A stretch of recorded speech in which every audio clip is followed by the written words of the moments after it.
Did your head shrink, Andy, or did your headphones? Oh, there they are. I hope not. It's a sign of your headphones got very out of whack, or your head shrinked. I didn't know. Fucking COVID, your head shrinks, and then you start getting fucking flu-like symptoms. How's the light, though? The light all right? You can see Perry? Hey, man. Perry? Yeah. Looks very gay. Yeah. Well, kind of shit goes on out here. I don't know, Andy, I don't know if you mean to do it, but I mean, you asked, so I'll tell you. Yeah, you've got a little bit of light in the background, which is good because that gives you a little backlighting, creates some depth to the shot, and it doesn't look like you have a light bulb in your lap, which is a huge improvement over the last 2 episodes. Yeah. And then I got this other light in case things get squirrely over. Well, you had that light. How the fuck did that happen? But anyway, we're righted, you know. Cheers, everyone. You always worry that the edible will ruin the first one. And then it gets here in the second one. Oh, that's right. We're in Patreon. Yeah. Yeah. Oh. Fucking Patreon, the loyalists. They're our base. They're the ones that we put our hands up against the window and they come and wave to us and we're like, oh! This is the one where we can talk about our friends' drug use. Yeah. Here's the spot. Fucking hey. Oh, he's our sober friends. Well, that's the sober guy, and he was. I rode with him from Salem to Eugene, and I think I went up there. He reminded me, you know, like I saw this guy, and he's like, "Hey, man, you got some about? Can you give me some?" How long is it Salem to Eugene? Well, I did a gig with him in Portland, which is 2 hours away, and I said I'd bring him some pills, which I didn't. I forgot. And then he was like, but he was just, you know when somebody's chasing because you flake out, you go, no big deal, but then they let you know it is really actually a big deal, and then they keep reminding you and hounding you and reminding you until you give them the pills. That's what happened. So it was a 2-hour ride. Well, I didn't bring him up to Portland, and then from Salem to Eugene, I got asked about, it was just like it was brought up a lot. And then when I got home, I was like, yeah, that's my dog. Hey, you think you could get those? It's like business. It's like business. So I think his back was just really out of whack, is what I heard. It'll happen. That's what happened to my brother Larry. Is his back got out of whack. And he went down, and his friend crippled Kenny had some meth, and my brother's like, well, my back hurts and let's do the meth. And then 35 years later he's still banging that shit. Crippled Kenny. That's his go-to guy. Crippled Kenny was a guy. I just remember Crippled Kenny because Larry told the story of how like the car basically Larry was telling the story of them robbing a barn, and then Kenny wanted to drive, and Kenny had a fucked up foot, which I did see Kenny's fucked up foot. I just don't know if it really had that big of a I got one too. I got it. All right, Chad. Probably the same one, Shelly. Yeah. Robbing a barn? Yeah. What are you getting bales of hay, chicken feed? What does robbing a barn consist of? It wasn't my gig, but he just, they had a bunch of shit you'd have in a barn. Yeah. My question is, you put a guy with a game foot in charge of driving the getaway car? That's Larry's story is why the car. I mean, I don't even think he needed the first part of the story of what they were up to, but Kenny was driving the car, and he told Kenny to slow down, and Kenny had a fucked up big shoe, like his foot was like one of them. That's the worst guy to be driving the getaway car with a Frankenstein shoe. Well, I don't even. Under the brake, guys. He's literally named Leadfoot. You can count on me. Yeah. Probably had something to do with Larry, got in the car last, and I don't know, but anyway, that was Larry's story. As they were up, this deserted barn, which is like, deserted house or deserted mall or whatever. It's like it makes it okay to steal if a place is empty. So he was. Yeah, nobody. There was around. No one there at the time. So what are you gonna steal if it's empty? There's no he crime. had a lot of big chains and shit. like heavy, like towing chains. And he's, All right. tweakers don't steal shit because they're logical. Yeah. They steal them because they're shiny and heavy. And yeah, like I think he stole stuff. Stuff too. Yeah, and that's what we have. That's when I had a nervous breakdown at the garage sale. That was the point I was trying to make to my mom. Is like he stole this shit. It doesn't matter. Like Larry, so we had a garage sale to get rid of some of Larry's shit because we were moving him out. It's like Trump. A lot like Trump. Like you lost Larry, you're leaving, and he didn't seem like he was leaving. So we sold. He didn't some of his accept the shit. results of the Yeah. Andrist election. We sold some of his shit at a garage sale and then he didn't come up and talk to me and David, who were the ones selling his shit like cold-hearted assassins. But Larry thought we were undervaluing it, and then he talked to my mom, and then I lost my mind. Like, I don't know. It's like I think I was holding a lot in, and I snapped. And I was fucking going on, and we had customers, so it was probably unprofessional from a sales standpoint. I had a monologue about Larry stole all this shit. Again, Wait, probably you're not. talking about stolen goods in front of customers? We had a brisk walk-up business going on. Word of mouth. Word out. People are starting to show up. And I didn't know at the time, but I mean, and I don't. My mom had a nervous break. I don't get that term really, but I had one. It's like I had a coffee cup, and I was gonna throw it, and my mom said, "Throw it in the grass so you don't break it." And then I was like, "Fuck that!" And I shattered it on the sidewalk. And I remember people leaving our garage sale. Maybe they'd already had enough shopping, but they left.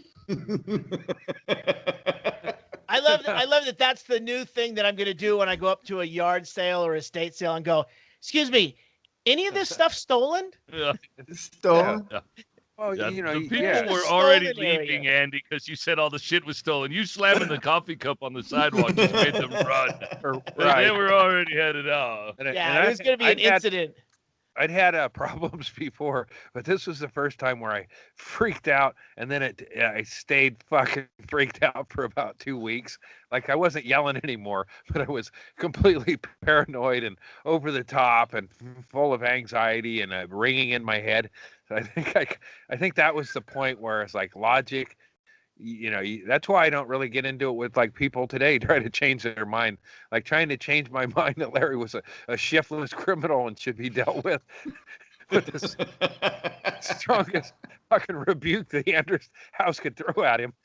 And I was doing that by throwing his shit up for sale and going $5 for a box of stuff. And Larry said there was a lot of antiques in that.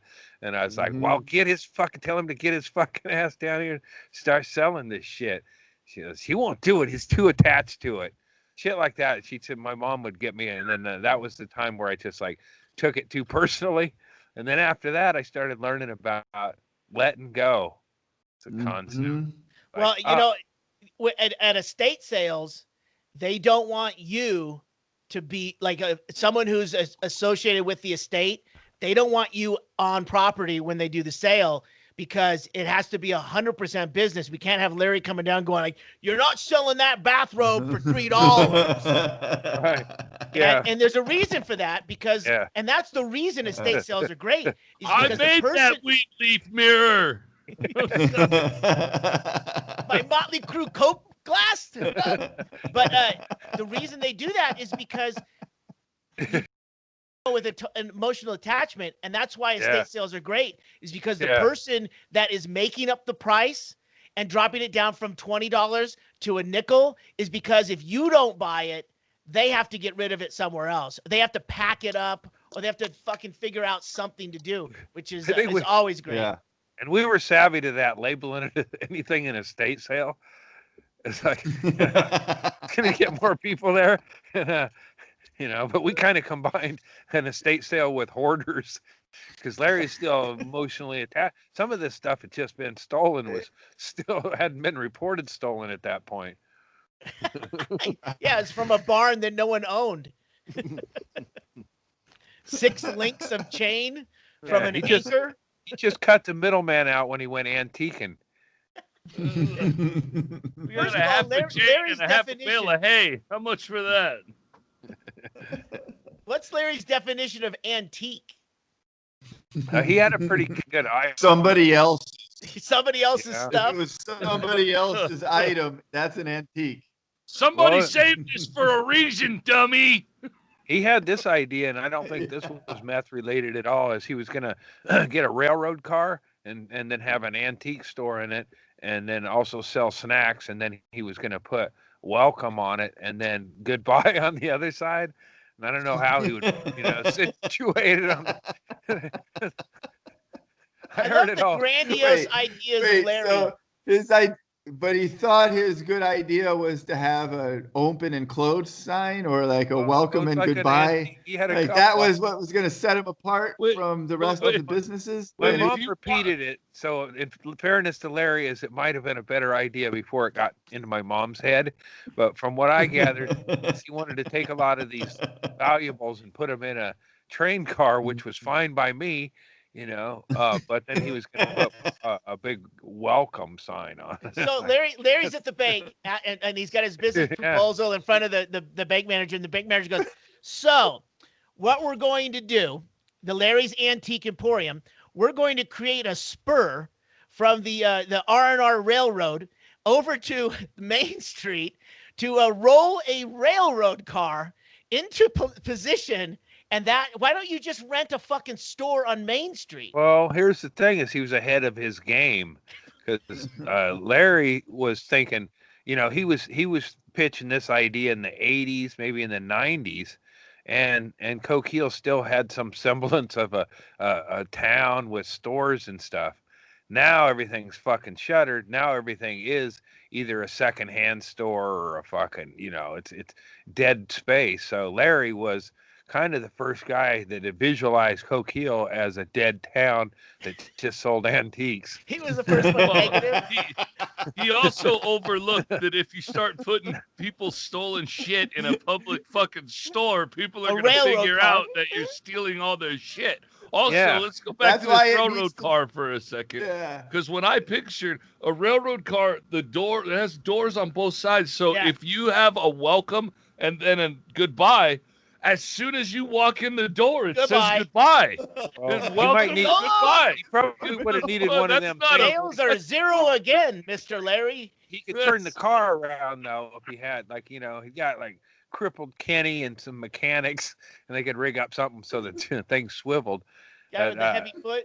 Yeah. My mom thought it was my mom was pitch that as forward thinking kind of stuff. And I was I don't know that I was cursed with logic. I was cursed with my family, and I had logic. So my mom would explain something and go, I think, and it's like, I don't want to shit on all this, but that's, fuck, are you out of your fucking mind? I like to use harebrained scheme with my mom because she had the wig. Yeah. So I go, that sounds like another harebrained. My dad, I think I ripped it off from my dad. I did. Sorry, Dad. You got me molested, but I stole your harebrained. I get that, Eddie. My whole family thinks I'm the smart one. One of the smart ones, and they just don't know how dumb they are. I mean, I'm dumb. They just they're so dumb they think I'm smart. Yeah. They're putting it in context. Yeah. It's I feel bad if they ever figure that out. Yeah, I think I'm like, I don't know. It's like, when if you have a big enough group, I got 4 brothers, so I could kind of gauge it. I'm, a best looking, tallest. I'm not saying I'm best looking or tallest. I'm just saying the categories. I'm less of a fucking fat asshole than 1 or 2. It's a different sample group when you've got 4 brothers than me. I have a twin who looks exactly like me. We're gonna go kind of even on a lot of the categories. Right. I think I'm the happiest. That's crazy. You got better hair, Steely. Yeah. Yeah. And your brother was more careful. He's got more at stake than us. Yeah. Yeah. I just talked to him the other day. He had a blast in Panama, and he was all, "When are we going back?" Really? Yeah, with bringing his wife, and I think we're gonna try and plan a side trip sometime in the next 6 months.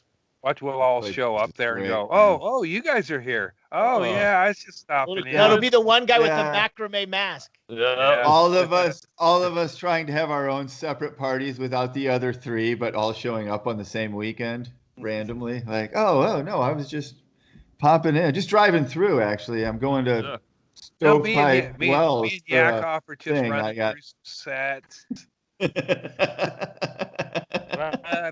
What a country. In Death Valley, it gets to be 110 degrees. I don't have punchlines. I'm just helping him with we gotta give him the premises. Yeah, comedy's like a fucking chain. It's like it's a setup guy, and then it comes down the chain, and then you know. I'm not in punchlines. They wouldn't put me in there. I'm in stretch it, or you've gone too long. You've run the light. We got a heat wave coming out here next week, Andy. Really? Yeah, it's been in the 80s. No shit. Wow. Yeah. Been freezing this week. Yeah. Back up next week. Yeah. You guys fucking know to do the time zone. Said it would get warmer if we wait. I saw that online, so we just gotta wait. It's no climate change. We'll get warmer if we wait. It gets warmer. That's that was colder if we wait. That's what he said. That was the early way to separate yourself as like a future flat earthers, to say, I don't know why they call it climate change. It's 95 degrees in December. Yeah, I know, right? Did you mean to say global warming? I did. The joke hinges on calling it global warming. There is a construction error in the way you set that up, Andy. Never put me in the punchline area. I'm in the setup. I know what happens down the chain. He did it wrong this time, so the next time you'll do it right. Go take two. Go, just do that all over again. Let's start. I did the setup. I did the setup wrong, but I did the punchline right. Nailed it, dude. 95 degrees in December. Crickets, you're looking around like, why didn't that always lands? I can't believe that didn't land. No, goddamn. It's like recyclables. Why bother anymore?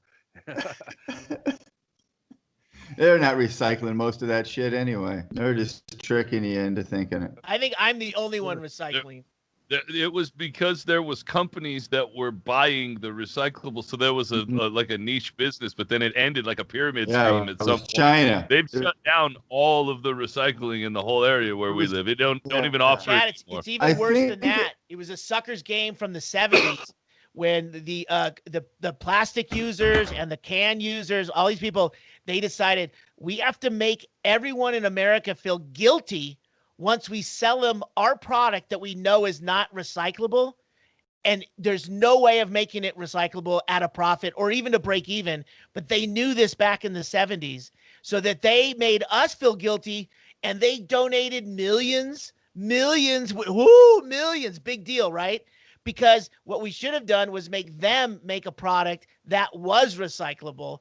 And they made us with the Crying Indian, all those campaigns were to make us feel like we were the ones who were supposed to do our part. And there was never, it was a zero-sum game to start.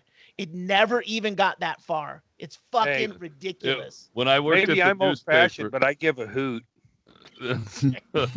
Sponsored by Big Plastic. When I worked at the newspaper, we would throw away shit tons of fucking news because you don't sell them, so you just throw them away. And we would make a shit ton of money selling the recycling to make up on the back end where we had made. It was a revenue source to sell the recycling, and then the bottom fell out, and nobody wants it anymore. Which is where we're at now. It's a sham. The recycling is just a sham arm of the oil business that makes you, that deludes you into thinking you're recycling it, and so it's okay to keep making this shit when none of it's really getting recycled, and it's all going to get thrown into a landfill eventually, and it's never going to decompose. Well, the beauty of the scam is that they make you and us, the consumers, feel guilty. Right. Exactly. That's correct. beautiful. Yes. And it makes it puts the onus on us to be the ones to solve the problem that they created. And it worked for a while because China is who was buying all of these recyclables. Instead of recycling them, they were just throwing them into the landfills in China. But now that they've stopped doing that, it's like when the pyramid scheme stops paying off and you can't put enough people in at the bottom to keep the people at the top paid off. It's finally caught up, and now we are all realizing that the whole thing was a fucking joke. So none of the shit is getting recycled, and you really have to start trying to. That's why we have to switch to paper fucking straws. Everyone complains about the straw thing, but it's like it has to be compostable, right? Everything has to be. Things suck. They do suck, but everything we use has to be biodegradable. It has to. Companies need to figure out a way. I have hard plastic washable straws. I do too. You guys are using the same straw. That's not COVID safe. No, it's got a little fucking. It comes with a little brush and everything in the kit. It's a little kit they give you. Yeah, that just taps into your weed cleaning, like like the fetishism of cleaning shit. Yeah. Well, it all goes back to, and then I'll stop. The company that produces something in a container, they should be responsible for how that is recycled. They should be responsible for coming up with something that is a second generation, that you can do something with it, and that it's never going to happen as long as oil is controlled, like controlling how this whole thing works. So I remember keep cleaning your straws.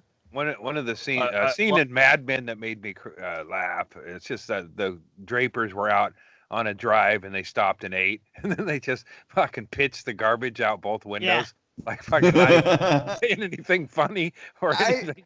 I remember when my aunts were talking about garbage, throwing out McDonald's wrappers out the window, and it being like a thing where. I don't even remember which side of it they were on, but it was like someone made a big deal out of it and like called somebody out for it. And that was like a big deal. It was like a thing that they talked about in the neighborhood amongst the people for a couple of days, was the awkwardness and someone yelled at me for just throwing my wrappers out the window. Like, people used to fucking do that shit, right? Remember? That's fucking easy. I guess they still do, but obviously there's garbage fucking everywhere. But yesterday I took my truck to the dump. My granddaughter, 6 years old, went with me to the thing, and we're driving, and she can see, and in my big old truck, she can finally see out, and she's like, Papa, these people didn't take their stuff to the dump. Look on the side of the road. They just threw their garbage bag. That's rude. I'm like, yeah, you're fucking 6 and you're smarter than people throwing their fucking full garbage bags on the side of the fucking road. Yeah.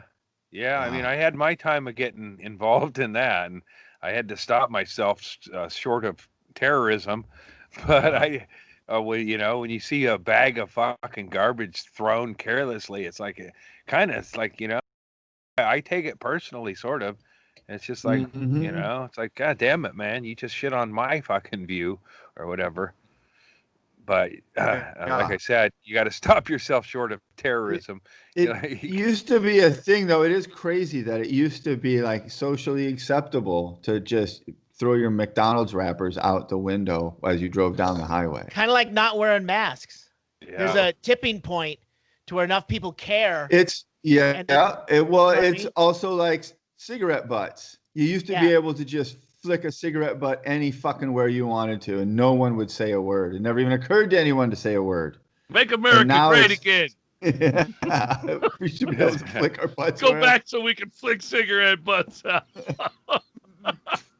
Yeah. We used to hug beer bottles at road signs as we would pass by. That's definitely a thing we do. You know what they should do with those fucking million that's That's different though, Chad. I mean, honestly, that's dumb teenage bullshit room thing. talk, Chad. Yeah, boys being boys. mean, that's still stupid. But you understand the difference of like just tossing your fucking garbage out, and I don't know. Maybe I think they should round up there's a difference. Round up all those dudes that showed up to march in favor of Trump or whatever the fucking, whatever their thing is. It's just round all them dudes up and then fucking put them into like camps and stuff and then go, all right, dudes, you guys are in charge of society. You set it up. You design your rules.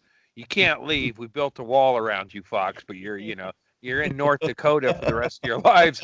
But the rest of us just want to see how you fucking dudes without any ladies in sight. No ladies at all at that fucking march at all. The only ladies they're trying to beat up. Like, you guys, you figure out all the laws and shit. Let's go. You just described the plot of Escape from New York. Yeah. Snake Plissken. Yeah. That's exactly what that movie was about. Okay. But yeah, I guess. I'm not saying it's a bad idea. I know. I totally agree with it. Yeah. And then Dan Crenshaw can go in there and get the president out. Is that the name of that politician? The one eye. Yeah. I bagged on him today. Yeah, he can be your Snake Plissken. Yeah, I love how certain sides will grab a clip, and then you'll see the longer clip, and you'll see, that guy in the Steelers jacket was actually duking it out with the crowd. And then one guy roundhouse suckered him, which is beautiful. And then the argument is, well, yeah, show us the whole video. And I'm like, no, man, these things get slowed down on my computer. I like to see it at an 8-9 second punch in a Nazi clip. And I'm going to go ahead and say they deserve it. Whether they instigated it, I don't give a fuck. They deserve it. They fucking deserve to have their faces punched and make it fucking, a short clip. I like it. 3 minutes of him, it's 3 minutes. It's like, I don't need that. Just show me one crime against humanity he committed. Even it up 1-to-1. They show the guy running around like he's doing a Footloose number, and then he finally gets cold cocked after it freezes up 9 times. I get my coffee. Like, come on, man, what's going on? Somebody put this dude out. It takes the Nazis, and then they just fucking give you 4 seconds. Makes it look like that guy was trying to help a puppy cross the street and got suckered. I don't care who you are. If you challenge a crowd, like, come on, I'll take on it. It's like buying rounds of if the video starts and there's a guy in the center of 7 different people who are all trying to kick his ass, and he's trying to fight all 7 of them. It's not because they're the 7 fucking thugs who have surrounded the guy. It's that he was fucking with every one of them and is now trying to figure out how to get out of there before he gets murdered. Right? I mean, that's what we saw today. The fucking I'll Proud Boy. I'll stand up and throw a quick punch to the side of somebody's head that just assaulted a woman and then duck behind the crowd. I'm no coward. I quit watching. I missed all this stuff, man. I guess maybe I should have kept watching. It'll be a week old by the time this comes out, but there were videos floating around today that a bunch of the right-wing guys put out. Chad, there's this video of this guy, this older guy. He's like 60, white-haired guy, and he's kind of swinging on everybody, and they're all like coming up from the behind and fucking, taking the cheap shots. You don't want none of this. He's like Popeye the Sailor Man. But then you see the whole video, and he was attacking everybody. He like punched a guy and then stepped at like 2 or 3 more people and were trying to punch at everybody, and then they started swarming in on him, and that's when the video starts. I was exactly and exactly the little brother. And the clip says, Chad, Antifa BLM activists attack peaceful Proud Boy. Like that's the whole angle of the. I love that little brother that got in there and like fucking monoed, and then he got behind some other people, and that was the end of it for him. It's like he just got in there and punched him a couple of times and it didn't work out. But he's like, he didn't go like, I'm going to lose a fight. He's like, he got 2 good punches in, and that was his fight.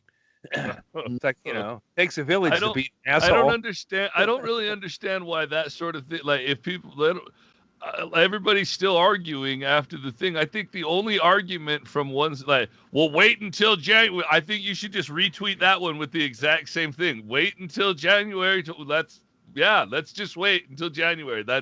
One of us is going to look retarded. So let's just hold on and fucking wait until January. There's not even another argument. I agree with you. Let's wait. And a couple of the videos too, they showed like a fat Trumpy in the middle of an Antifa, like a dude on a bike or whatever. And they said he's getting assaulted and his ass kicked. No, he didn't. He got treated like I got treated doing a regular show on a Saturday at places.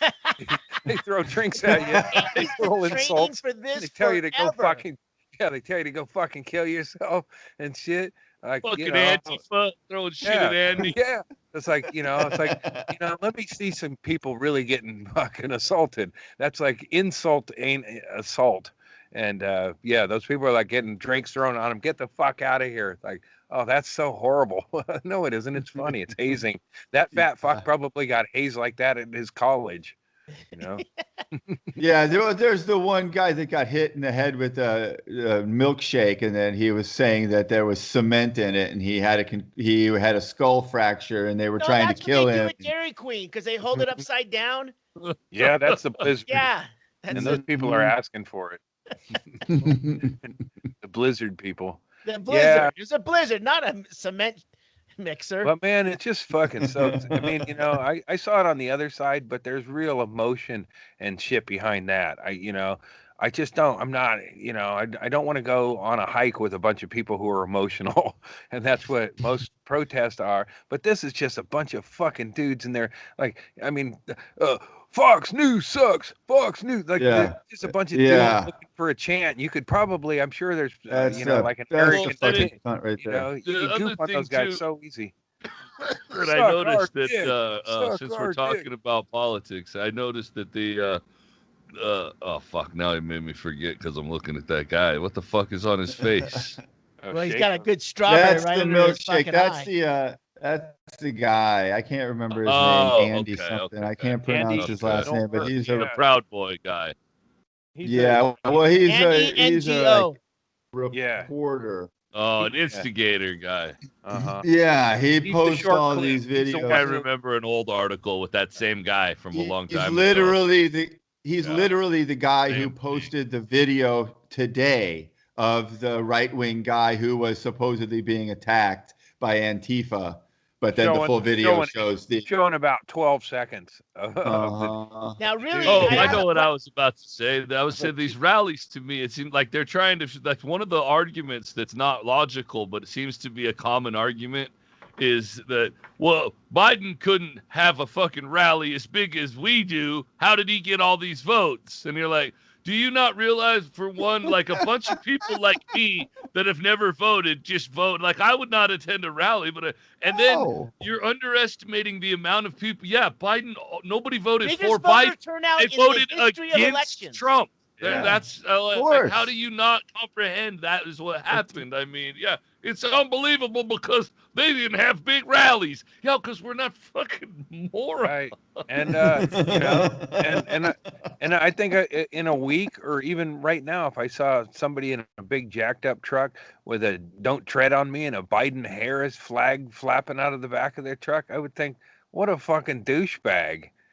So, it's like, let alone 4 years of it. Like, I remember, I had 8 years of fucking flag waving in my truck. I had to get 15 different Obama flags in my big monster truck that I could drive around in rural Oregon, waving and honking my horn, going, "We got a black president, bitch!" And yet, Andy, you invited that guy with that douchebag truck to our fucking campsite in Panama.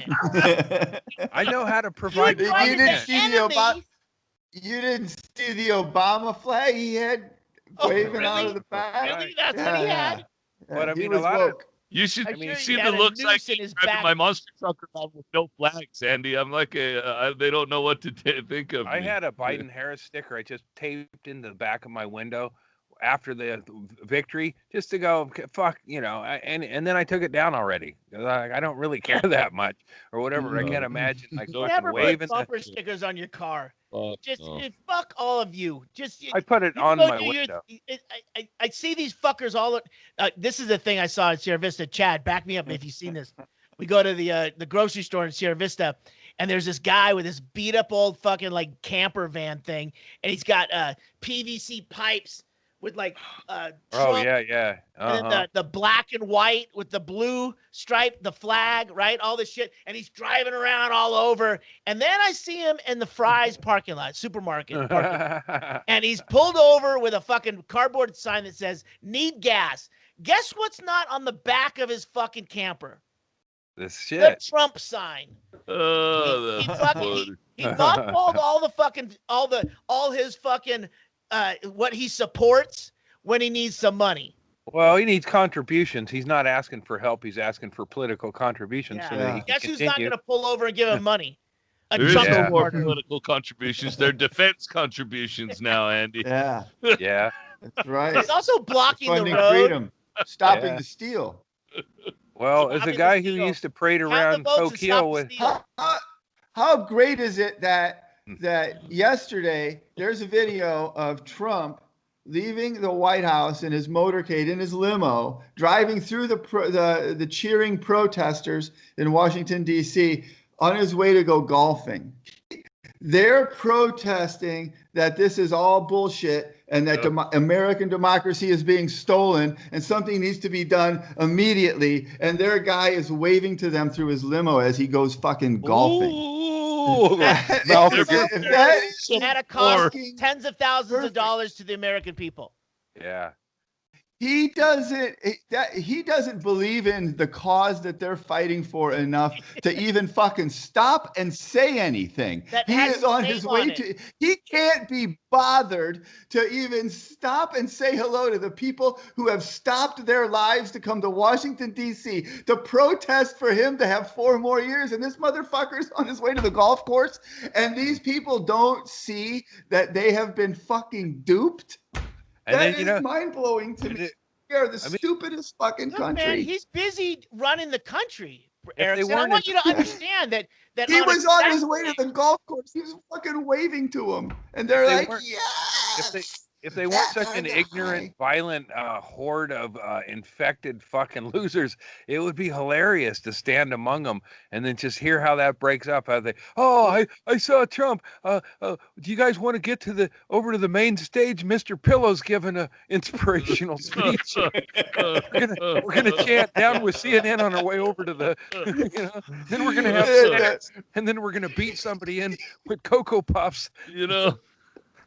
I did see that.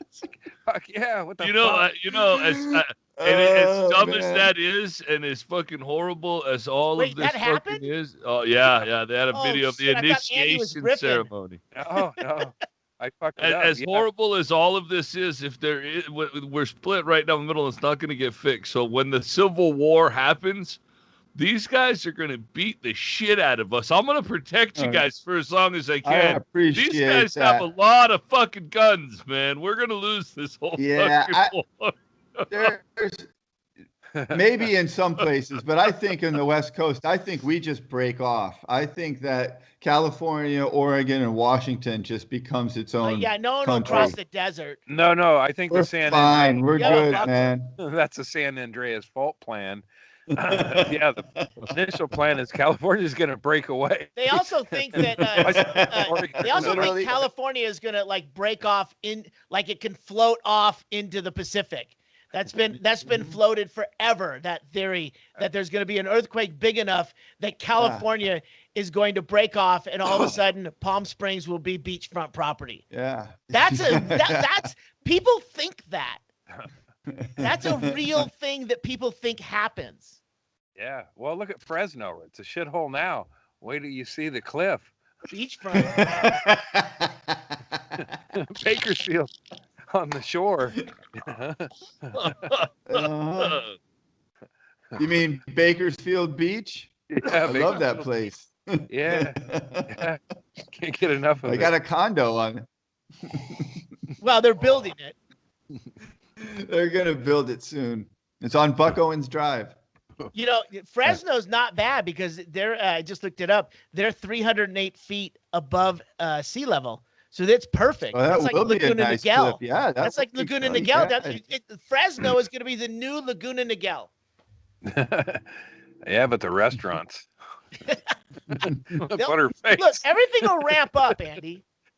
Yeah. It's not going to stay the same. Yeah. Once the townhouses start selling, it's gonna be a bad dash. Besides folk singers, coronavirus hasn't killed one really popular actor. No, wait. There was one guy. Oh yeah, no, not early on, super early on. Fountains There of Wayne was, or something like that. Who was it? If you can't remember, Well, I mean, it was an alternative group. It wasn't a folk singer. It was a '90s alternative group. Yeah. Oh no, he's talking about. He said actors though. No actors. When this disease starts grabbing a Tony Danza from the herd, we're gonna start putting our mask on. God damn it! Danza. They got the boss. Danza was Bruce Joe Rogan Springsteen? without. No. Yeah, Tony Danza could have Come just on. turned it on. Wait, Tony Danza wasn't the boss. The lady was the boss, Angela right? was the boss. He was the Angela. boss. He was Angela was the boss. I thought the old lady that was promiscuous was the boss. Oh, Her the sex- gal from yeah. Soap. Ah. Yeah, I was always that was I don't know about a kink, but I was always spying on old ladies. Andy, you don't have to say everything. Yeah. This is the Patreon. Keep going, dude. Oh, that's true. I had a paper route, and there's a woman who answered the door with the robe open, and I definitely, thought every time I'd collect it, maybe I'd go in there and have some, some sex or something. I didn't know what it was, but I thought maybe I would have some of it if it was offered. Andy, that's interesting because I had a paper route that I took from a dude. A guy grifted me to do his paper route, and then later on the paper and the parents got involved, and it was a big ugly mess. But I remember when I was doing the paper route for this guy, he Tom Sawyered me totally. You got into a pyramid scheme of paper routing. Totally. But I do remember, contracted on a like certain houses, I would go up and ring the doorbell because there was a lady who I thought the same thing as I'm like 14 years old on my fucking Mongoose Motor X bike. I'm thinking, and I porched it every time, and then when you had to go collect the money, remember that? You had to go collect the money. Yeah. That was the time. That's when like, sex happened. Well, you don't have the $2.75. Maybe we can work this off.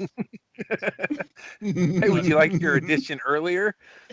When I worked at the newspaper, one of the things I would have to do is occasionally I would have to go right along with the newspaper driver along their route, and I would have to, update and check to make sure, just in, if they get fired or die or whatever, I need to have a route list of how Chad, they, are you dropping off the bundles, like the big stacks? No, these are grown people, and they drive miles and miles to, like some of them make like $3,000 a month. Yeah. To deliver newspapers. And they just drive all around and deliver them with different things, boxes.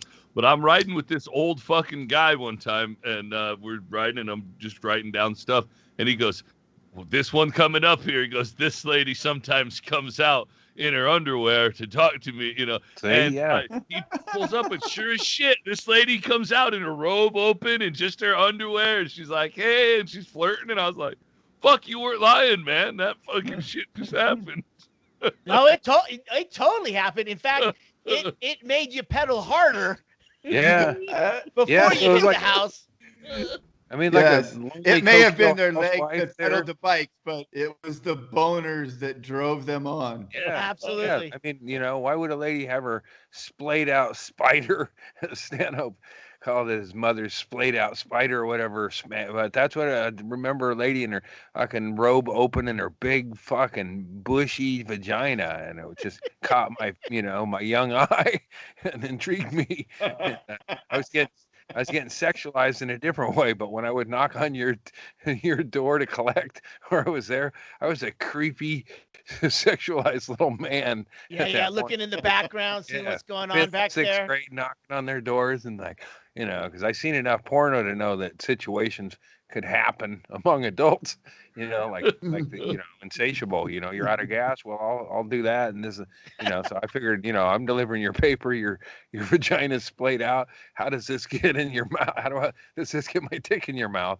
But I was thinking somehow, some way it would happen. But I realize now I was a creepy little sexualized dude. Yeah, I never, Andy, I never had that sexualization that you did. Training, but it was one of those things. I didn't think it was gonna be like that. I think I was just trying to get the titillation of the view. Yeah. Another thing I also thought I could get away with, or thought about doing on my paper route, was just changing the checks, because some people paid in checks. Yeah. I didn't see why $6 couldn't be $600.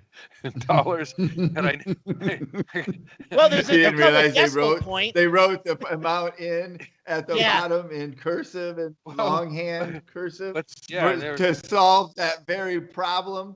But someone thought, well, someone will just write another. I was a good little person, but I was also had a new awakening on evil, and seeing an old lady's checkbook sitting there, I'm gonna grab that and write myself a check or whatever. And I just think about it. I never did it, but for some reason I thought I could just write a check to myself from somebody's account. You're trying to figure out checks, and you didn't know how checks worked. Well, I saw people writing them, and then I was like, well, that equaled money. That looks easy. You could write a check for yeah. Well, I'll tell you right now. It was a gypsy at heart. Out of cash.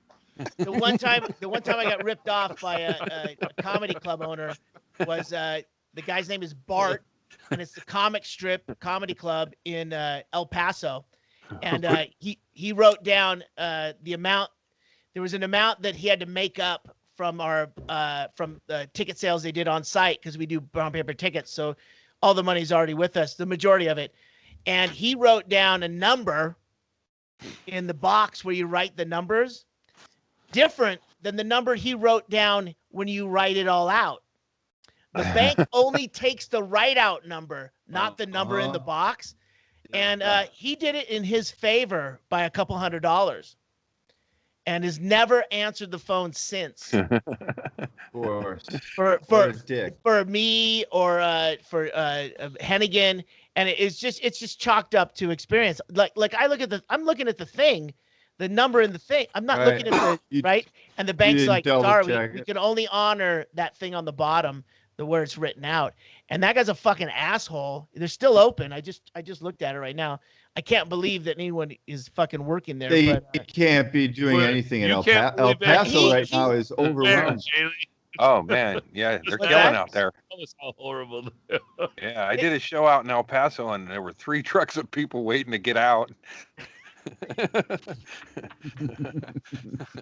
That's terrible. It's fucking terrible. Strike it from the record. When I went with you guys on that trip, when I went to El Paso, and Stanhope said he needed somebody to get me stoned because I didn't have any weed with me.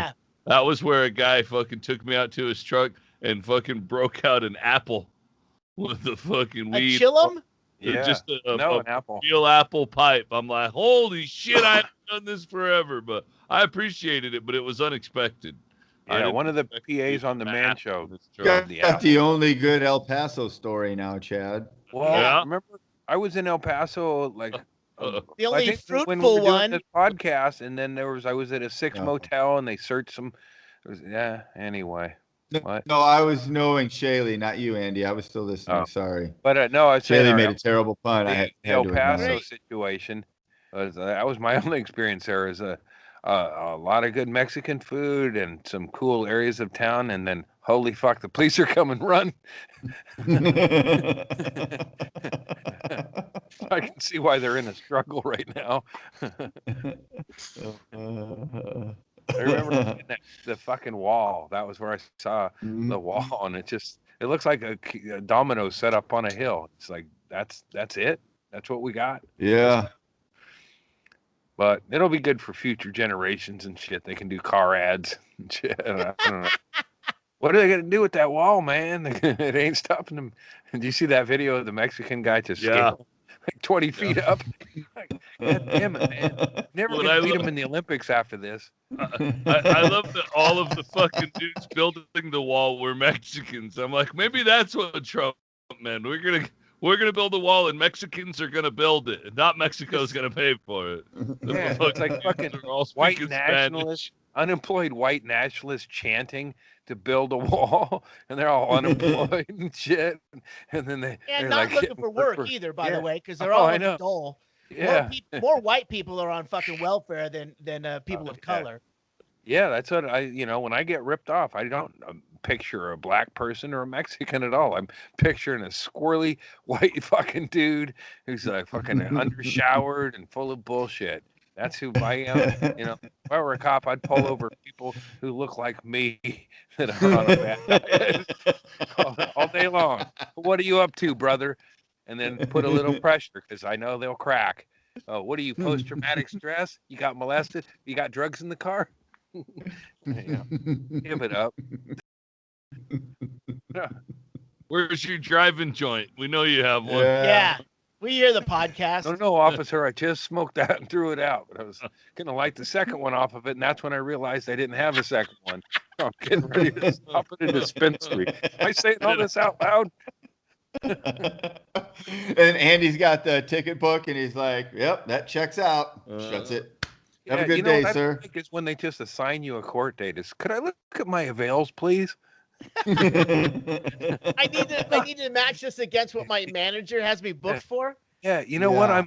I'm in a. That is true, by the way. That is true. A couple of Dewey there classes. Should be a one. That should be a thing. You're right. You just made me realize that. Yeah, if you get a ticket and you have a court date, it should be like, any of these 3 days work for you to come to court? That's the way it should be. You're you're innocent till proven guilty, first of all, and you're a citizen of the fucking country. That's too convenient. That's too complicated for bureaucracy. It's easier to assign you one, and if you have a problem, you can call in on an individual basis. They're just trying to collect $100. I mean, let's be honest. Yeah. When I do that, when I run up against the system, and then I told this to the dog catcher who's writing me tickets, like I'm gonna wait till the last minute and call up with an emergency and cancel the first court date. And I'm going to do something similar on the second. And when I feel like the hammer's going to fall on me, I'm going to show up at that date and be ready for court. And that's what I did. I canceled 2 and showed up there. And then that guy, my dog catcher, was there. And I won in court because he didn't have his mental game together like I did. Wait, what did you got to tell us together? He gave me a ticket for my dog off leash. It's like everything's an issue. Andy, I do remember this story. No, I sort of remember this, but I don't remember the details. But he was writing me tickets, and I go, you know what, dude? And I let him know what my court strategy is, and I've done it on everything. Every time I've ever had a court date, I call up, oh, my mom's, something. I try to make it dramatic and interesting for me, and then I can't make that court date. And my dad's catheter came off. There's piss everywhere. I can't make it. Right. By the third time or whatever, where they'll start telling you, well, you'll need to be here, or you will have to pay this fine. And then that's when you show up or whatever. But up into that, it's like, So when you did show up, he was there. Yeah, he was there on the third one. And that means he had showed up to all of them. Yeah, he had. So how did you beat him in court? He was a cunt. The whole thing was bullshit, and he shouldn't even have raised a pen to the paper. And then, but I locked my keys. Well, I won in court, but his name was, remember this, his name was like Gary or Larry Gary, and I kept confusing it when I got to interview him, and I got to question him, and then I kept going, well, Mr. Larry, and he'd say, that's Mr. Gary, and then I'd say, okay, so I turned that into a skit right there. I was like, and that's when I got the judge up. Wait, are you sure you won? I did. Are you sure you won this case? He just got more laughs. Yeah. Yeah, because when he said not guilty, because I'd never heard that in court, not guilty. It's like, wait, what? That's what when you hear not guilty in court, it's like, I'm sorry. Could you rephrase that, or because it's like if you're not well, you don't expect to hear not guilty in a situation where it's weighted, traffic thing. You're guilty. You're guilty. Technically, we're all guilty. None of us are guilty. You don't expect to hear it. It was because of the guilt that I didn't expect to hear not guilty. Right. I was guilty. I was guilty of what I was charged. My dog was off leash. I explained it in a way that made Larry Gary look like the cunt that he is. Mr. Gary. And I told it, I go, I fully unloaded on that guy because he caught me at the wrong time. And I said, you're writing a cunty ticket for a cunty boss, and you're doing your cunty job because, if you don't do your cunty job, you're going to lose your cunty job. Then you'll have to apply for other cunty jobs, something like that. But I never called him a cunt. Say cunty in court. I didn't. No, but I told him that. That's what he told him during the ticket writing. Yeah. What did you made him say what did you cunty say in court? He made him repeat it every time, and it hurt. He made him cry. Well, what did you say in court that beat him? Do you remember? Well, I said that. I had a picture of my dog. I took a picture of my dog, and I put a frisbee in front of her face, and then I took that look, and and then I presented that as evidence, and I had a bag, and I thought I had a leash in the bag. So I got out of the car. My dog jumps out of the car. And then I have this bag that I think I have a leash in it. And then I get out and I don't have a leash in it. Not only that, Gary or Larry, do you remember that I told you? Yeah, Mr. Gary, that I told you that I had locked my keys in my car. So, and then I explained this to the judge. So now I'm out of the car. The park is frozen and empty. My dog takes off away from me. I don't have a leash. My keys are locked in the car. And then Officer Gary starts hollering at me. And that's basically what, and then, I mean, what the judge says, this just sounds like a comedy of errors is what he said. I go, I know, man. And then I go, and that's what this podcast is. Yeah. You should use that on the back of your DVD and attribute it to Judge Smith. Yeah. A comedy of errors. Mr. Andrus is a comedy of errors. So, and then before he even said not guilty, he says this sounds like a comedy of errors. And I said, yeah, and that's before I had to undo a shoelace, leash my dog up and walk home with one shoe on and and then he goes, and then guilty. Wait. You tried to tag it by saying you took your shoelaces out of your shoes. That's what I had to do, because he's like, I guess I'm going to have to break the law to get my dog home, huh, Gary? And Gary's just like, he was a no help that day, and he was of no use in court. He was, I went, it's like, I was all in on Let me ask shit. you this. I showed him the picture and I said, look at my dog. My dog is a frisbee addict. My dog, every time she sees a frisbee, and unfortunately there wasn't a leash in the bag, but she just saw that frisbee and she took off and she was on, I said, there's nothing. Did you know the frisbee, or was it what a crackerjack fucking system, if you defense. This is a horrible defense. Did you claim that you threw the frisbee, or the frisbee was just someone else was playing frisbee and the dog saw the frisbee? I was rifling the bag to get the leash out of the bottom of the bag. The frisbee came up first. The dog sees a frisbee. That's when my dog sees a frisbee, and that's when I realized, oh, heck, oh, golly, I think I've left my leash in the car, which would be a good situation, but my keys were locked in there, which I showed Officer Larry. Where my keys were, and he was committed to writing tickets at that point. So that was my next question. So did you actually lock your keys in the car and you didn't have a leash? Is this a true story? That's how I roll out. Oh, and also this was when early stages where we thought my wife had brain cancer. So I gave him that whole anecdote. It's like, oh, you go ahead and write your tickets. Let me tell you how my day's going. So I gave him a long monologue and then the cunt speech, and then he wrote the tickets, and then I took a shoelace off, and threw my shoe in his direction, but not at him. And then I I called my dog a stupid cunt. And I go, "Come on, you stupid cunt. We're going to go home." And I walked up the hill with my shoe off. Yeah, it was I took it real and the personal. shoelace tied to the dog's collar? That is the leash because I was going to have to break the lock because I couldn't get in my car. I couldn't get to my wallet. Andy, did you lock the car when you saw the cop was coming over? No, in fact, I was halfway through the park and this guy yells, "Freeze." He didn't want him to have access to his driving joint. It's the first thing you do is lock the keys in the I was halfway across a frozen park, an empty frozen park, and I was getting ready to run with my dog all out off leash. Fuck yeah. Fucking, I'm stoned. Oh, that part I get. And I was gonna throw the frisbee relentlessly while she was off leash. So but then this guy, this dog guy, which I later found out by staking him out, is he goes over to the Dairy Mart and has the Cinnabon and sits there and has coffee for about 45 minutes one morning. Hold on a second. You tailed this fucking canine cop? After you did like private eye stuff on him? I saw it happen to see him, and then I just videotaped him sitting there, and then whoa. You got in a car, followed this guy on his routine, and videotaped him? I went to where I go to get a snack too, and I was sitting there, and he was sitting there, and I was thinking, wow, he's sitting here a long time. Is he on company time? So I started videotaping him, and then the Dairy Mart people asked me to leave the store, and then he started talking to them, and then so he started talking to them, and they told him I was videotaping him, and then I'm getting ready to drive out, but I can see the conversation, so I just flip him off, and I said I'll see you in court or whatever, but then I thought maybe I had a bombshell. This is a fucking cartoon. Gary Larry is spending most of his time at Dairy Mart, so he can't even really properly state what I was doing.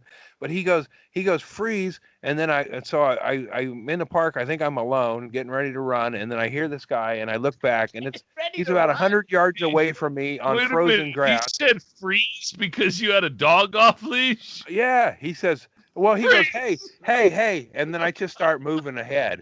Whenever you hear that, like, hey, stop. No, you said you're ready to run. Yeah, so I'm getting ready to run, and then he goes, freeze. And I turn around, and I look at him, and he goes, stop, or I'm going to call the police. And that's when I realized it's like, and I was real reluctant, but I thought, man, it sucks to go on a jog and then get busted halfway. I have to go get my dog and just take off. I might, so I wouldn't have had a leash. You had and a then good excuse. He said stop. You should have been like, what? Explain it to a reasonable guy. And then I go, like, shouldn't you be fighting real crime like raccoons and shit? Like it didn't start out well. And then I told him about my wife's brain cancer, and then the keys locked in the car and shit. And he had a fucking cunt mustache too. He's everything that you want to just fucking hate a cop for, but he wasn't a cop. He was just like over fucking, I don't know. But this led to that other thing. The next day, I took my dog out in the country, and that's when I run across that pit bull that was running up the frozen highway, and I rescued that dog out of spite almost, because I was going to take that rescued pit bull, because he told me, like, when you got dogs off leash, you know how dangerous it is to people. And then he was talking about pit bulls and shit. When he was giving me the tickets, he's giving me a long speech and shit, and I'm just like, fuck you, what a dick and shit. And then the next day, I rescued a pit bull, and I was going to take it to that place just to show him, like, fuck you, dude, I rescued this, and I didn't, and then I found a home for it instead. I rescued it out of spite, just to show Larry Gary that it can be done. You don't have to be a pussy to be a dog catcher. Good for you. Anybody writing a fucking dog off leash tickets is a fucking cunt. Especially in a frozen. All be warnings. Everything should be a warning. Especially if Andy said he thought he was alone. Like, there's not other people. If there's a bunch of other people and dogs, and you're affecting, things, you got to have fucking different. There's nobody around. Just leave it alone, motherfucker. Understand the spirit of what the law is and what the rule exists for a reason. Understand the reason the rule exists and apply it thusly. I didn't know at the time that Gary Larry took the first chance to drive to that Dairy Mart where he had, he started work at that time and then he drive Dairy Mart, and then I just happened on that part. Because if you don't apply it thusly, you will have a madman like Andy Andrus following you around while you do the rest of your workday, and he'll be filming you on his phone, doing background information. Know your enemy. Learning traits and habits. Yeah. I would not want to be on Andy's fucking list on that regard at all. No. I mean, the lengths that Andy goes to, incredible. If he could just focus that energy into something else in his life that was profitable. If people would quit fucking me over and leave me alone, then I'd have more creative energy. I got a long list to take care of, or I can write out a joke. Jokes? Playoffs? Yeah, I called Chad once. This was way before we did the podcast because I had gotten revenge on a cab company that towed my car after a Dewey. And it was just, there was a melee on my hill where a big truck slid sideways and was in a ditch. And then a towing truck came out to fix it. And I was like, oh, here we go. That's the company. I've been looking for a chance. And then I spiked a board and slid it under the snow under their tires. And what? I'm not going to name the company. Weatherman in the 60s, dude. They fucking held my car. What the fuck are you doing? They held my car. Like the Monkey Wrench gang. They held my car and they said there's no way they could release it. And I go, where are you? He's at the lot. There's no way you can release it today. Yeah, it's Labor Day. We can't. You're at the lot. I can drive there.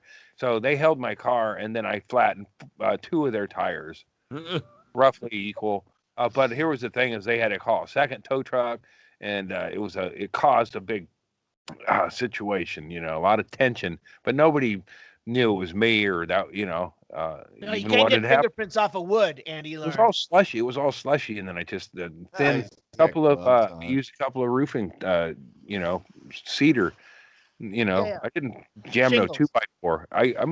I like to do the job right. I don't think we're gonna need to go 2x4 here. I think we can slide a nice thing with a couple spike nails under each tire. That's what I did. I put one under each tire, and then I went about my business, and I come back, and there's like another tow truck, and I was like, oh, I did good, But Andy, it being Labor Day or Veterans Day or whatever day it was, you understand that it's a national holiday. Well, but they're guys, at the site, and they're also those guys are notorious fucking crooks. Shaley, when you have irrational anger, the rational. Yeah. Hey, I was going to do that to the state police. I now have YouTube fucking TV because I got mad at fucking Hulu and well, fuck you then, and canceled it. Now I hate YouTube Hulu? TV. Yeah, because they made me mad, and then now I got YouTube TV and I hate it. And now I have to figure out I have to wait a whole month to go back to Hulu, so I don't double pay because I'm an angry fucking asshole. Find out where we knew you'd come crawling back. Spike their tires.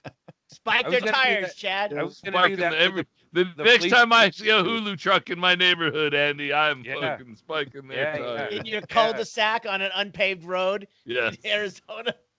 Yeah. Hey, honey, Hulu truck. guys outside. Hulu guys outside. Oh, Hulu. fuck yes. Finally. I did that. The one I think I called Chad on was a neighbor that kept parking up in this area and rutting out shit. So I buried, that was when I buried the 2x4s with big spike nails. And then that flattened that guy's tires, but I couldn't figure out where one of the 2x4s with the big spike nails. So I was always a little hesitant to walk over that direction. And eventually it turned up, I found a piece of the board and dug it up. But it's like, it's Wait, real. you're doing like fucking IEDs in your fucking driveway? He's planting mines. I didn't have any formal training. And I call it spiking. I assume that's what you'd call it. But yeah, it's like spiking, it's like, I don't, it's like, hey man, don't park there. That doesn't work. I tried that. But I did do that for a while. It's like, hey man, dogs and it's really kids hard are riding their out. bikes in your neighborhood. when you park here, collateral damage, Shaley. Collateral damage, man. Yeah, like it's like sometimes you just hear yourself and the words ain't going anywhere, so you just go, "Yeah, I'm just gonna go put a couple of big nails in a board.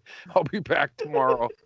In your driveway, where you were reticent about freely walking down your driveway because you didn't remember that song, where you words put get them in the way. But quit rutting. It's like if you're pulling up into some mush and you're rutting out somebody's shit, you're a dick, and that person has a right to defend that, stand the ground. And I just prefer to stand the ground with a that's always fun for me. Passive aggressively with I know what I'm doing is causing somebody a setback, but I do have a lot of fun figuring out which nails and which board and going down through dumping all the screws out and going, well, that looks like it'll flatten the tire. Yeah. Well, everyone needs a hobby. Stem out. Yeah. I prefer to do tire damage. When I worked at the tire place in high school, that was kind of what I did. Is Gary let it be known that it'd be cool, and we joked about it, and then I went and did it, and we had a lot of fucking tire business. I threw drumming up one day I threw a bucket of roofing nails, collecting commissions from the manager of the tire shop. I didn't get anything out of it though. Didn't your school teacher show up and he was like nervous that you were going to work on his car? Oh, well, that was but I was post high school. Short answer, yes. That was yes. Well, and I don't even, like now it sounds shitty, but I did throw them out a quarter mile past where you would turn into the teacher's lot, just over the highway but I don't know. It just seemed like we talked about it, and then I thought about cartoons and shit. Would it really work and shit? And I figured I threw about 50 nails out there or whatever my dad had, and he complained about it too. He's like, he looked for them later. Larry your dad counted his nails. 50 nails in here. He always knew when something was missing. Where are them nails? Yeah, like a bunch of he had them in jars and shit. He knew when things were nails, Dad. Tires. I didn't, Dad. I threw them out on the highway because I'm working at a tire place, and I seemed like I did it. I didn't do it. I did it to see if it would happen. With your old man's tire tax? I wanted to see if it would happen. Like, throw nails on the road, but it really create flat tires. And yes, in fact, it did.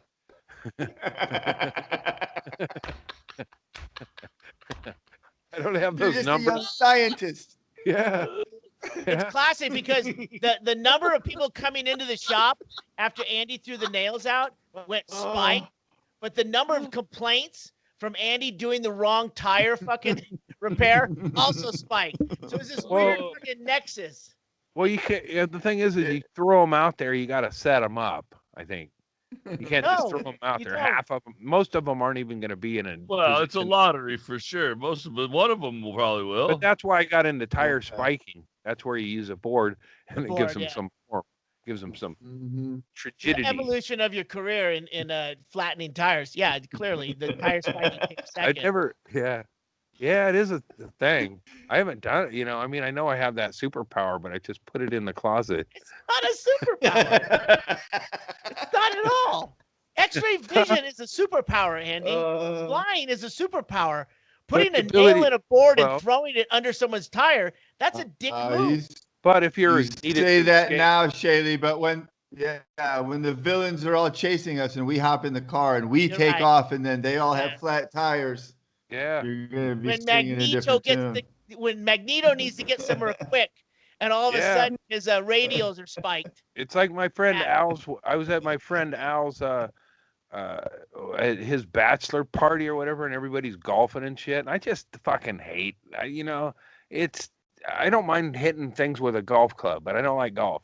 And I gave up on the game, and all these guys are bitching about, he fucking took off and shit or whatever. And what happens is I show up on someone else's golf cart with a couple of cases of beer, cold beer. Like, wait. Say that again. You ended up someone else's. I bought beer and then I just took a golf cart. It wasn't mine. That was not a part of the that was just how I got the beers down there. But they were complaining about me, and then I show up with cold beers, And then the stolen golf cart was a situation that I had to get it back there. But it was like, What were they complaining about, Andy? Well, he was stealing golf carts. It's just like, we're all out here to hang out and go golfing and shit. And I just don't, after 4 holes of that, it's not that fun. I mean, it's not really fun to begin with. I mean, I like hitting golf balls at things, or like if I were just teeing off and people were cowering. Windshields with golf clubs.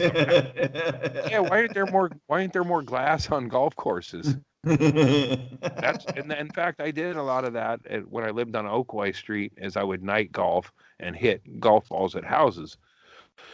Much more of a thing. More advanced. Yeah.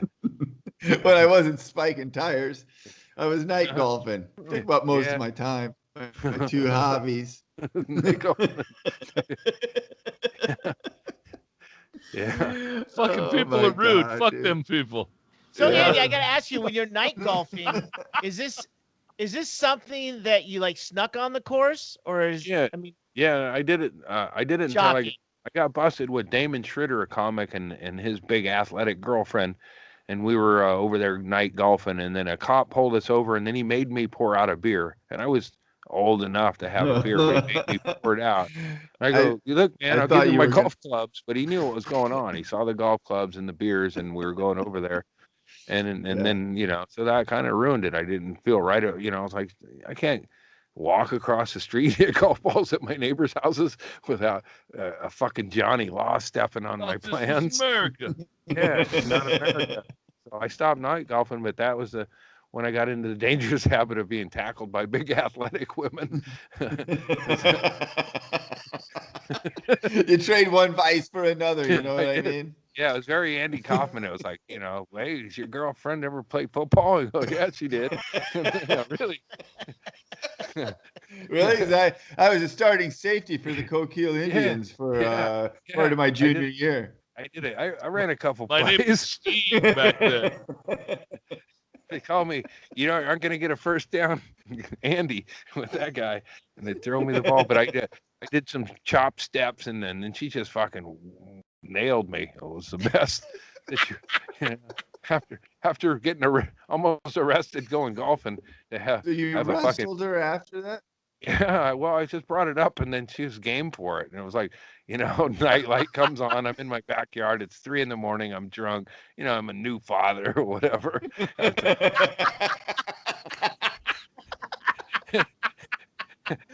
You're a new father. You're in your backyard. Your wife comes out. The light is turned on.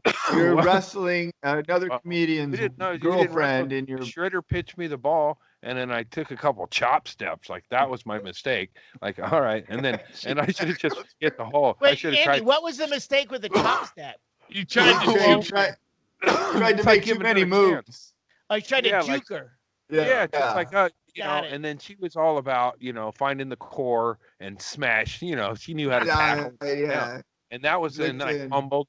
I fumbled and I had a bruised hip for like a week and a half. I had a really sore hip, but every time I rubbed it, it was like, oh yeah, like, oh yeah.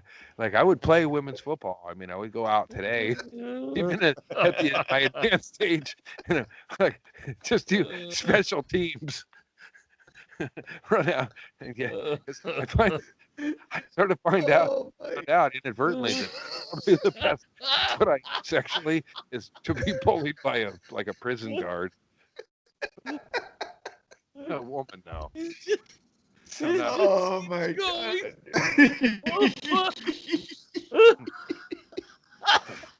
I had to stop almost immediately because I knew it would just escalate into a situation where I'm recruiting big. I like to think, going, hey, you play any football? Oh, I play some. What do they call that? The fucking lady, the lady football. Powder puff. Powder puff. Well, I played a couple. No, I mean, like, have you been bullied by brothers? Have you been sexually assaulted? Let's play football. That's the kind of football I like to play with the ladies. They gotta have anger issues and the kind of daddy issues where they don't want to fuck their daddy. They want to fuck him up with his own truck.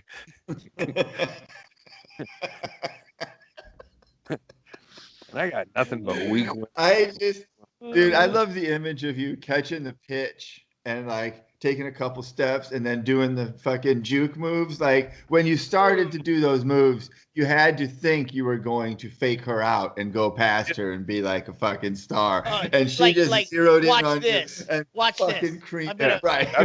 It was like a Bobby Boucher. Junior high moves and got a college tackle out of the deal. Yeah. Yeah, like I didn't have a lot of experience running the football. He fumbled too. Yeah. Well, of course he did. He got the shit knocked out of him. Yeah, I think I came a little too. Like you sneeze a little. I was like, oh, I think and I'm sorry, Shredder, if you're hearing this. No, he knew what was going on. Yeah, of course. Listen, she enjoyed it too. She got her jollies, I'll bet.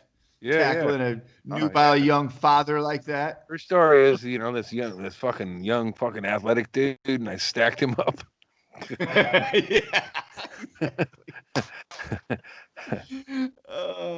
We should subscribe to her Patreon. Yeah. She has a big Canadian too, so it was even dirtier. Oh yeah, they'll hit you hard. National, like that, man. Just why do men want to be men when that could be the alternative?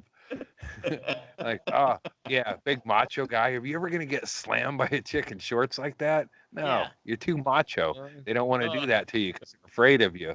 It gives me a little jiggle in the pants. I'll say that's Andy, I'll tell you right now, both of those ladies are not afraid of you. I told I told the story on the Twitch stream last night, but when I had to go into the doctor to go check my prostate and stuff checked, she's like, we're going to have to just check you out.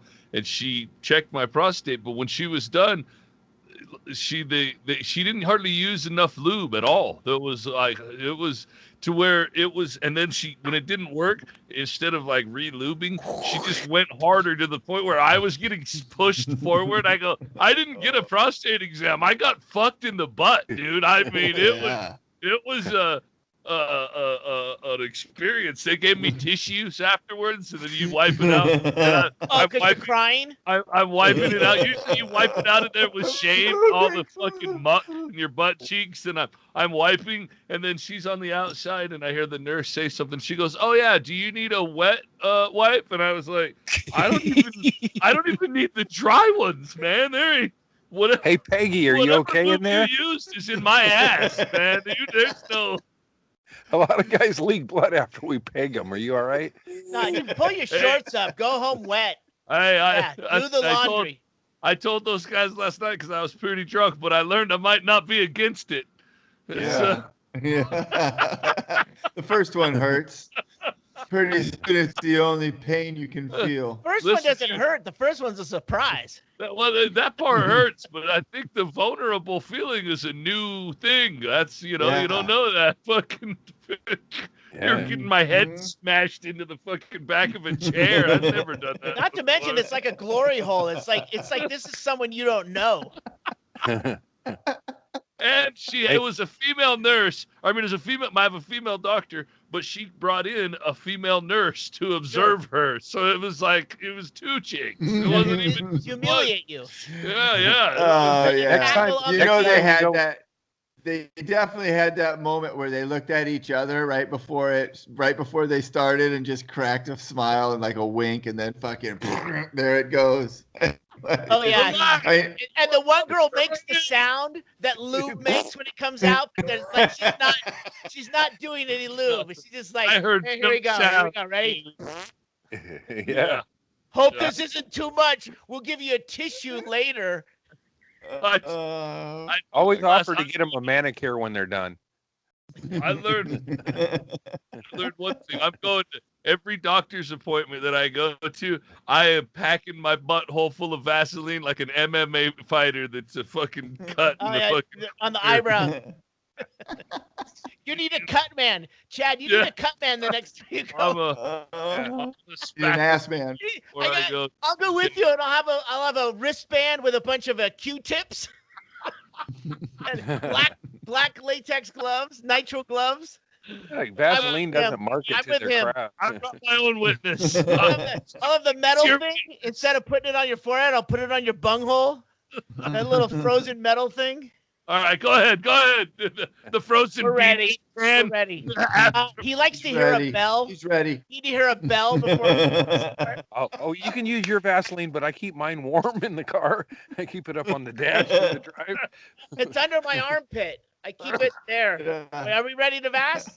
Yeah, pinch your nipples next time while they're doing that. I brought this rib glove. Can you use that? Oh man, pinch your nipples. You might as well. You might as well get some enjoyment out of it. Yeah, it's gonna cost a lot of money. You might as well fucking count. Oh man, I'm out of beers. Oh shit, we gotta go anyway. This has been the most fun that I've had in a while. Thank you, gentlemen. And we couldn't do it without you guys out there, our lovely patrons. So thank you guys as well for being out there. That's it. We do this and we do this for you. But that was a lot of fun.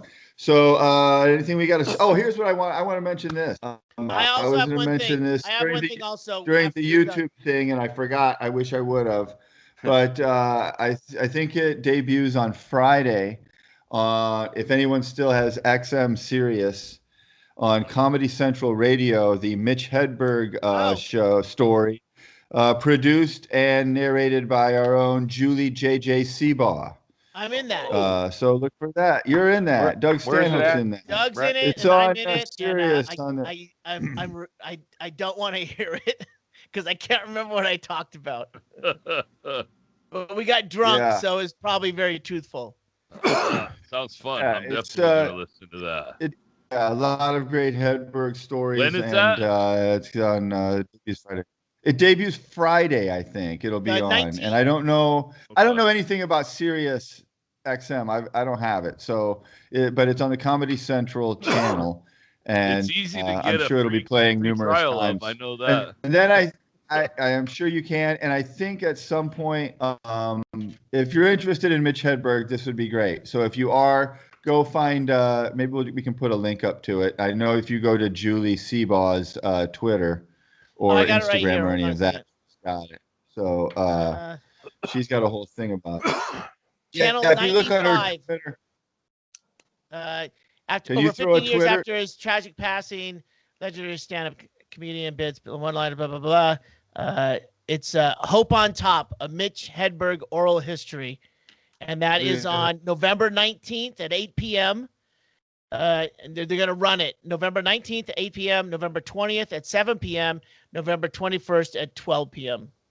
And then I assume it's going to be on demand after that. I don't even know if this will be out before then.